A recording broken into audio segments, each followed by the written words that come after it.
NERC 2026. When multiple grid regions fail at once, when three regions need mutual aid at the same time, there is no neighboring grid to borrow from. The North American grid's mutual aid system depends on one assumption, that neighboring regions have surplus to share.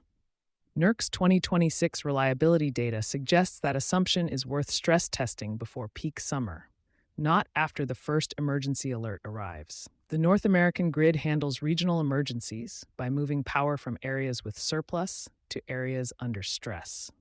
That mutual aid architecture has held through dozens of crises since the 2003 Northeast blackout. It works because most emergency events are geographically isolated. What it was not designed to handle is simultaneous high-stress conditions across multiple interconnected regions. That scenario is no longer theoretical. The North American Electric Reliability Corporation, NERC, released its 2026 Long-Term Reliability Assessment, LTRA, in January, placing 13 of 23 North American assessment areas at elevated or high resource adequacy risk over the next 5 years.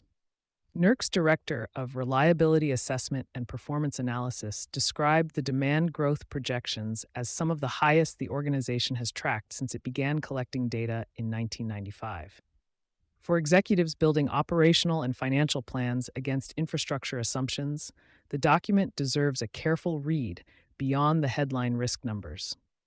NERC's 2026 LTRA identifies 6 high-risk regions, spanning 3 grid interconnections. The regions NERC classified as high risk include the Mid-Continent Independent System Operator, MSO, PJM Interconnection, PJM, the Electric Reliability Council of Texas, ERCOT, the Western Electricity Coordinating Council's, WEC's, Northwest Subregion, the WEC Basin Subregion, and the CERC Central Region, covering parts of the South and Midwest. These regions are not isolated from each other. MISO and PJM share a significant seam. ERCOT operates as a largely separate interconnection but draws on neighboring systems during emergencies through limited DC ties. The WEC regions share transmission corridors and coordination protocols across the Western interconnection. NERC projects summer peak demand across North America to rise by approximately 224 gigawatts (GU) by 2035. That figure is 69% higher than NERC's own projection from the previous year's assessment, driven primarily by data center and AI infrastructure load growth. MISO alone is projecting its peak summer internal demand at 127 gigawatts 2026, growing to 143.7 gigawatts by 2035, while accredited thermal capacity in that region has declined by 8.8 gigawatts since the prior assessment. How cascade failures actually develop across interconnected systems. The August 2003 Northeast blackout started with a software bug at a single Ohio utility and a transmission line contact in the same area. Within minutes, 55 million people across 8 U.S. states and the Canadian province of Ontario lost power. The cascade was not caused by catastrophic equipment failure across the whole region. It was caused by a series of individually manageable events that compounded faster than operators could respond in a system that was already running at high utilization. The February 2021 Texas event followed a different path, but the same logic. The Electric Reliability Council of Texas lost over 30 gigawatts of generation capacity during Winter Storm Uri.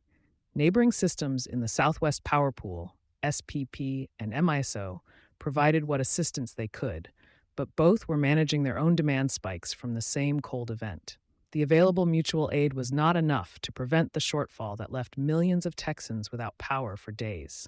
The lesson is not that mutual aid is unreliable. It is that mutual aid has a ceiling, and that ceiling becomes visible when the triggering event affects multiple regions simultaneously.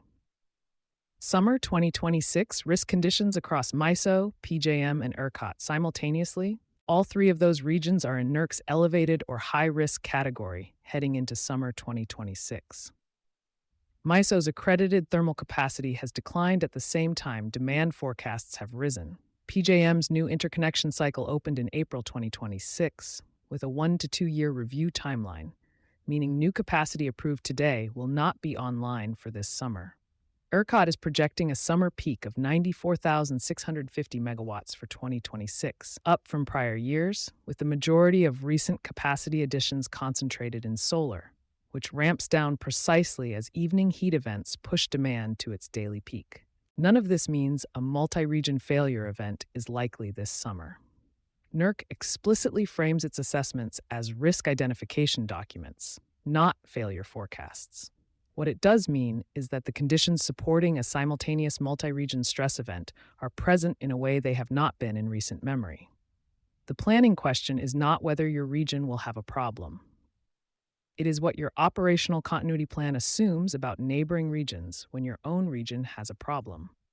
Business continuity plans built around single region assumptions have a structural gap. Most corporate business continuity and operational resilience frameworks model grid outage scenarios based on historical events in a specific service territory. They assume that a regional utility disruption will eventually be resolved through mutual aid, with restoration timelines measured in hours rather than days.